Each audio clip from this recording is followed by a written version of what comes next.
Hello, this is Father Rich. I'm here in the living room of the rectory at Our Lady of Peace Church in front of the television, and it has the Chosen on it. If I was doing a masterpiece list of my own, like Terry Glaspey, the one we're going through, I would include the Chosen as one of the masterpieces in art and media and film because of the great job that it does. And one of the things people mention, if you don't know about it, it's the first multi-season series on the life of Jesus, and they've done 2 seasons so far. It's crowdfunded, so they've raised somewhere in the I think $35 to $40 million. Now funded the 3rd season, which they're filming right now, will come out in late 2022. You can get onto YouTube or the Chosen app. You can watch for free. You can get onto YouTube and just search for episodes, or you can pay for it to actually watch the episodes. I highly recommend it. But one of the comments that most people make as to why they like it so much is because of the realism of the portrayal of Jesus and the apostles. Just that you can relate to them and the ways, whether it's the sense of humor, it's their day-to-day life and the things they deal with the conflict between the apostles, filling in the blanks of the Gospels in ways that are very creative and inspiring. Things we don't always know from the Bible, but helping us understand. An example of which, when you hear Jesus talk about seeing Nathanael under the tree, and that ends up becoming a comment that kind of leads to Nathanael. Remember, he's also Bartholomew, one of the apostles, St. Bartholomew. Leads to his conversion and his willingness to follow Jesus. So the question is, what did he see him under the tree doing? And they give you an idea of what that could have been. So they fill in those blanks. I highly recommend it. But the masterpiece for today, that's what they say, was a major gift of this artist, Michelangelo Merisi de Caravaggio. The masterpiece is an Incredulity of St. Thomas. That's number 17 on our list. We're going through chronologically. This is from 1601, 1602. So it depicts the moment of Thomas actually putting his finger in the side of Jesus. And remember when he had doubted because he wasn't there the first time Jesus appeared after the resurrection. And we all know Thomas kind of fills in for all of us as we know the doubts that we can struggle with in our belief in the truth of Jesus and his resurrection, the hope and the power of that resurrection. So we all can connect to that. But so things that in the Renaissance now that Caravaggio really contributes is the use of light. He has a major use of light and shadows. He would use a spotlight coming in from a certain angle to highlight the figures that he would want to and leave other things in the shadows. But also his realism, his stark realism. They really talk about, similar to the Chosen, how Caravaggio wanted to depict things as they actually were. It wasn't the norm in sacred religious art to show the bruises on the fruit, or the dirt, or like they talk about the dirt under the nail of St. Thomas and the finger that's probing the side of Jesus. But that's what Caravaggio wanted to do. He didn't want to create an idealism or an ideal world. He wanted to create the world as it was.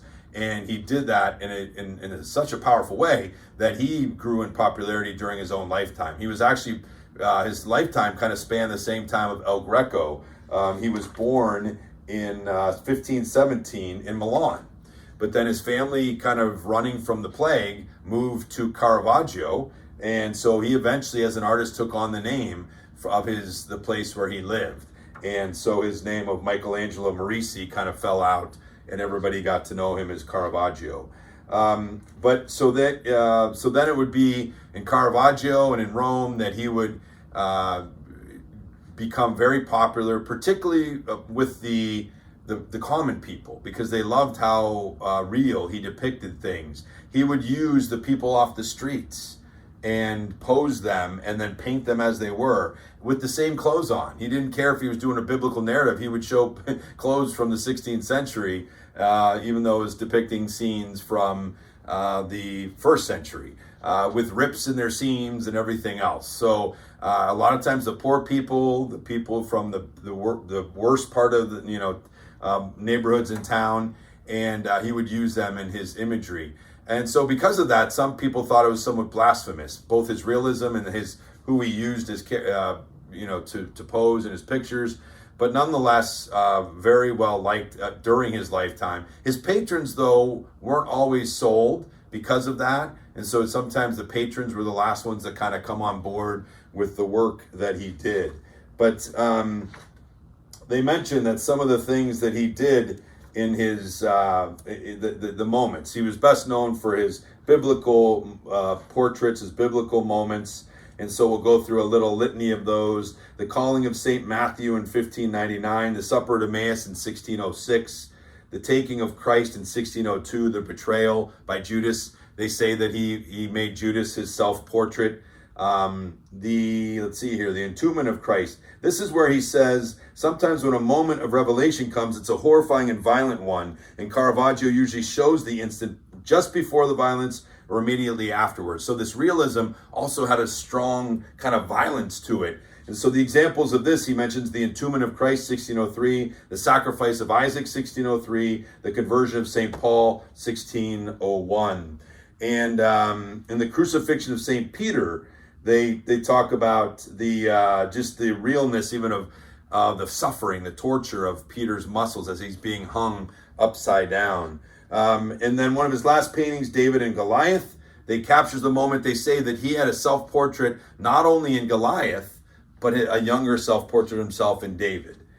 So really kind of haunting in this idea. Maybe there are a couple of things they say he could have been trying to do. Perhaps testimony to his awareness that the wild behavior of the young Caravaggio had so affected the life of the mature man he had become, or perhaps he painted it as an act of reflection and confession.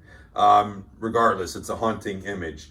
And then they mentioned that there's not a whole lot known about Caravaggio's life. The most they have known about him is the police records, because he got into a lot of trouble, they say. He was a bit of a hothead, constantly kind of getting into trouble.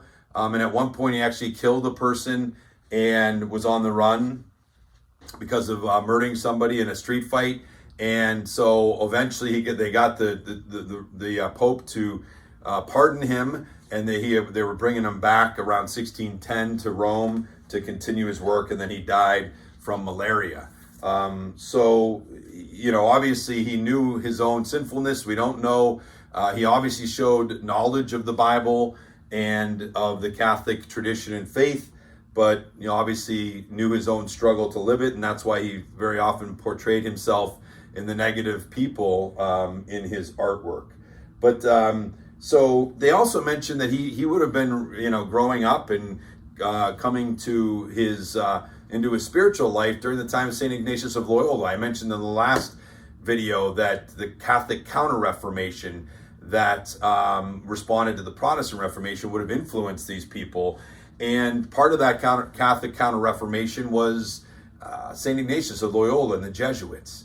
Had a huge impact on bringing renewal to the church, the Catholic Church, throughout the world, in Spain and even in Italy. And so they mentioned kind of the spiritual exercises. One of the things that St. Ignatius is well known for is this using your imagination to enter into the scene of the scripture. So that to what would you taste, what would you smell, what would you hear, what would you see, what would you feel?